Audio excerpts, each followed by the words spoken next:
A woman from Hampshire who features in a new charity campaign says it's helped give her cancer a purpose.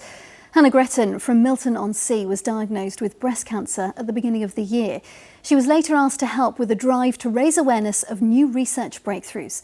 Catherine DaCosta reports. It's been a difficult 12 months for Hannah Gretton. After detecting a lump and undergoing tests, she was diagnosed with breast cancer in January. For a week and a half, I went into a very dark place. I signed myself off work. I came out of it thinking one in two of us are going to get cancer, so I've taken it away from someone else.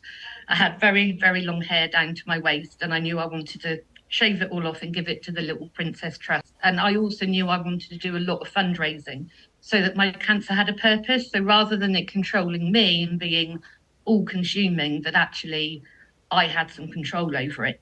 Despite the toll it's taken on her physical health, she's been spurred on to raise £3,000 for Cancer Research UK.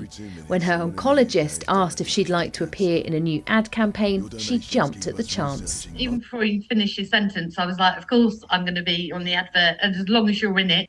Scientists are working on the latest precision medicine, training a patient's own immune system to target and kill cancer cells, developing treatments that are less toxic and with better outcomes. Hannah's incredibly grateful for all the staff in Southampton who cared for her.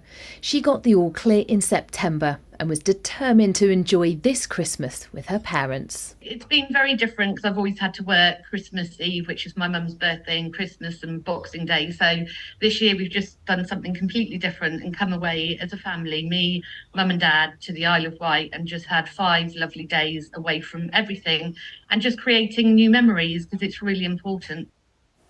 Hannah Gretton on surviving cancer, making a huge difference.